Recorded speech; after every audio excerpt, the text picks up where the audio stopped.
cabdifataax si fiican iga afur dembigaa lagugu soo eedeeyey oo maxkamaday kugu xukumeen maxkamadda salaa maanta hor taagan tahay fursad bay kuu tahay ma gashay mise ma gelin taas waa samaysaa yes waa gashay dembiga waa gashay si dadban baan u galay waana ku dhamaystiraya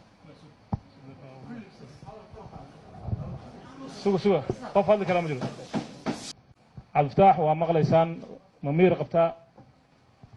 maskaxdaadu ma tamam boqolkiiba boqol soo ma wuxuu qirtay dembiga inuu galay waa maqlayseen dhammaan shacabka soo maqleen aamus hadalku waxaan kaa rabnaa markaa faahfaahin baan rabaa inaan waxaan kaa rab ya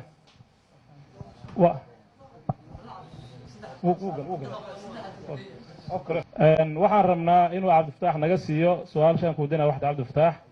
maadaama ilaahay uu fududeeyey baa dembiga aqratay iyo wixii ummadda soomaaliyeed iyo muslimiinta meel ay joogaanba muddo tiro badan geliyey dhibaatooyin iyo hawl iyo mucjize ay noqotay gabar yar dilkeed jarjarideed kufsigeed dembi intaa laakiin la galo maxkamadda horteeda maanta ka qiratay waxaan kaa rabaa sida dembigaasaa u gashay cidda kula gashay waxa sababay iyo meeshaa ku gasheen fursaddaas haystaa ummadda u sharax maxkamadda u sharax waa mahadsan tahay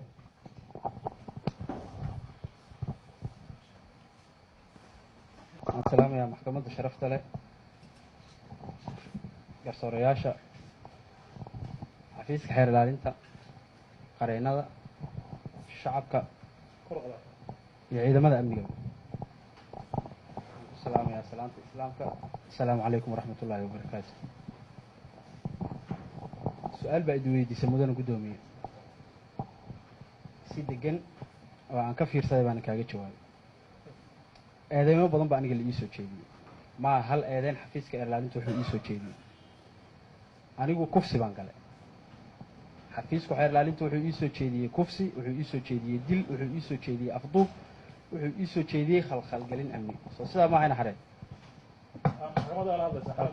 okay anigu kufsi baan galay mudana guddoomiye sharxaad ka bixi kufsiga isaa u gashay iyo cidda kula gashay wax dil oo aan galayna ma jirto waa ku maqalnay kufsi baa gashay yaa kufsatay caaisha kufsatay subxaanallah noo sharaxaad naga sii su-aale iga weydii kufsigu noocuu ahaa yaa kala qayb qaatay maxaa shaydaan baa kollay sabab u ahay maxaa khasbay waxa inaad geysatid anigu waxaa weeyaan kufsigaasi waxaa iga dhaadhiciyey igu qanciyey inaan galo goobjoogna ka ahaado cabdishakuur maxamed dige cabdishakuur maxamed dige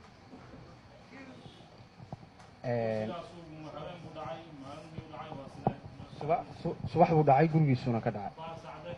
2 saac subaxnimo ilaa 2 saac bar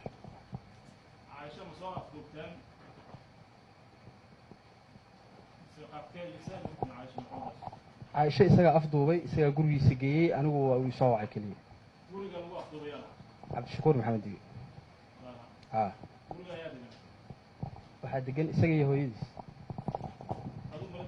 may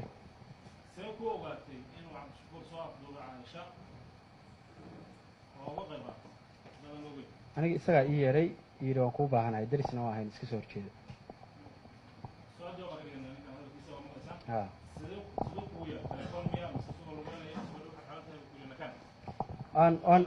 waan is aragnay anoo gurigeyga hortaagan waan ku rabaa buu yidhi imo anoo gurigeyga hortaagan waan labistay waan baxay gurigiisaan ugu tegay oo qol irid banaan oo aniga iga soo horjeedaan waxaan u tegey isagoo qolka ku haysta caaisha waana xaqiiqa waxa aan ka hadlay anigu cid ikhasabtay cid waxaa weeyaan ii hanjabtay cid isasabtay inaan xaqiiqada ka hadlo midna ma jirto waxa aan ka hadlay waan weyse qabaa waa xaqiiq ilaahayna igu ogey waxaa weeyaan waxaan rabaa inay maxkamaddu sidaa ii fahanto cabdishakuur isagaa ii yeedhay gurigiisaanan ugu tegey dabadeed waxaan u tegey isagoo qolkiisa irid banaankaa ku haysta caaisho una xirxiranta muddo dood dheer ah kadib iyo cabsi fara badan oo aan dareemay wuxuu igu qanciyey wax fudud oo dhammaanaya inay yihiin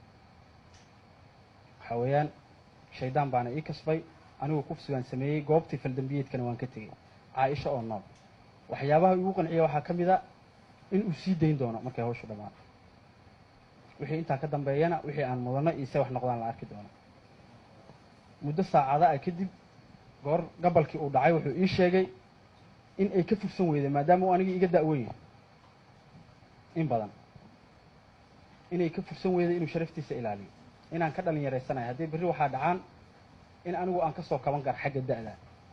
ama waxaa weeyaan xagga sharaftaba isagu wuxuu yidhi waan kaa da'weynahay haddii arrintaas ay soo bixi lahayd dhibka ugu weyn iyo sharafdarrada ugu weyn anugu igu dhici lahaa kufsiga gabadha dabadeed go-aanka weyn oo aan qaatay baa wuxuu yahay markii aad iga tagtay buu yidhi inaan dila caaisho anoo keligeeya gurigiisaan uga tegay mudana guddoomiye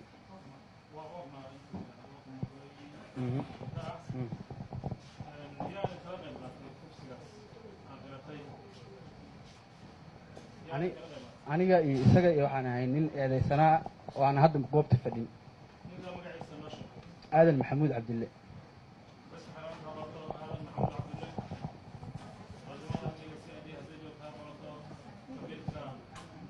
cabdille maxamuud cabdille maxamuud cabdille yes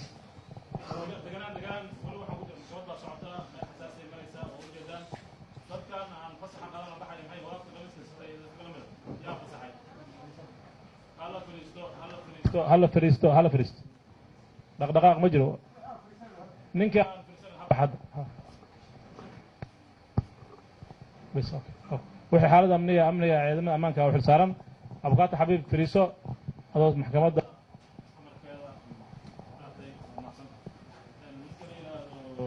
aadan maxamuud cabdille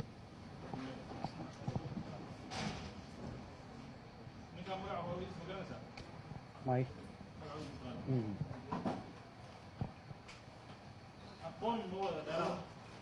si fiican ninkaa dhalinyarada ahaa raas ahaan iyo qabiil ahaan baan wadaagnaa dadkana waan isugu badinaayo dugsigii saraan wada qaadanay waxbarashada galkacyuuna degan yahay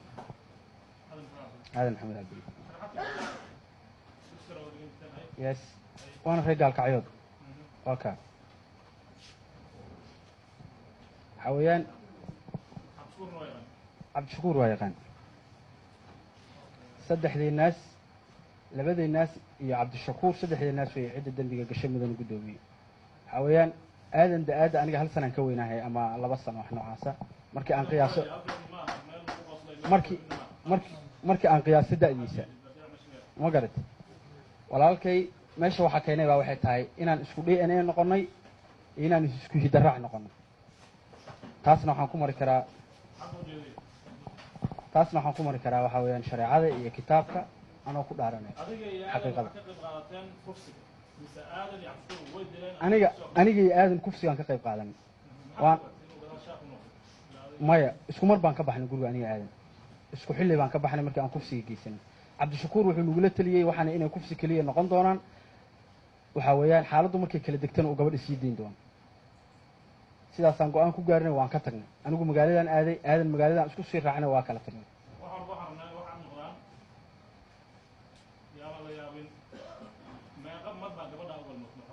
hal mar hal mar in badan buu nooga sii horreeyey gurigiisay taala gabadha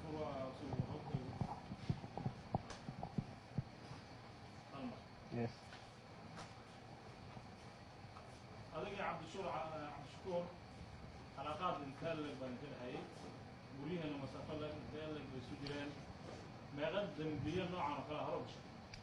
wax dembiyo aan wada galnay ma jiro kufsi hore oo aan anigu galayna ma jiro kufsi ama dembi weligay laamaha amniga imaysan qaban saldhigna kuma beryin magaceyguna oobi ma gelin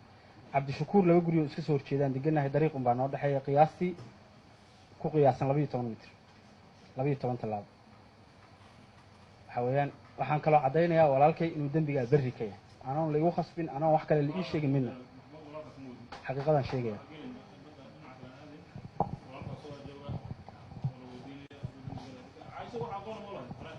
si fiican deris baa ahayn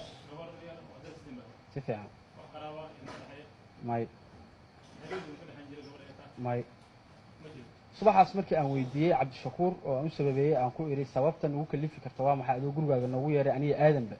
inaan falkan kula galna maxay tahay waa mid aniga maskaxdeeda iyo go-aankayga ka yimid buu yidhi anaa gabadha rabay anaa gabadha waqti dheer daba socday idinkuna waxa weeyaan maadaama goobtii faldambiyeedku uu ka dhacaya aad ila joogtaan waxaad ku khasbanaan doontaan waxa weeyaan inaad falkan ila gashaan haddii aydan ila gelin gabadhu iyadoo nabad qabtaan sii dayn doonaa waxa weeyaan wejiyadiinana way aragta wayna idin sheegi doontaa cid idinka aamini doontana ma jirto inaad falkaas waxa weeye aydan geysan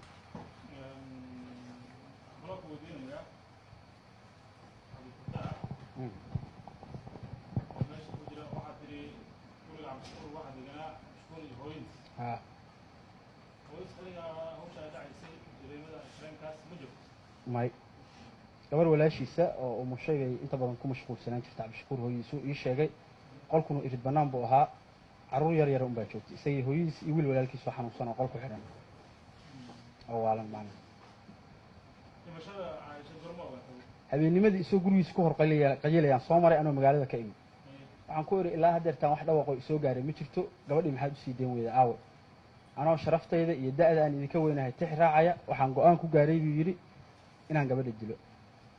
dil kadibna waxaan u raaciyey inaan magaalada meel ka baxsan meydkeedii geeyey intaa markuu ii sheegay anigu gurigaygaan iska galay go-aanna waxaan ku gaaray wax walboo soo baxa xaqiiqadu inaysan isqarin doonin sida maantaba xaqiiqadeeda usoo baxay kadib salaada subax waxaan ku waabidriistay waxaa la yidhi xaqa haddii afka la qabto feeruhu ka dilaacaa cabdishakuur waan ku dhamaynaya cabdishakuur wuxuu ii sheegay gabadha meydkeeda inuu banaanka geeyey anna salaadii subax aan u tukanaya qaylo dariskaan ku waabariistay iyo gabadha meydkeedoo yaalla meel isaga gurigiisa aan saa uga fogeyn anigu may laakiin dadkii la qaaday baan wax ka raacay may dadkii isbitaalka gabadha meydkeeda geeyey baan ka wadaa subaxnimadii markii la toosay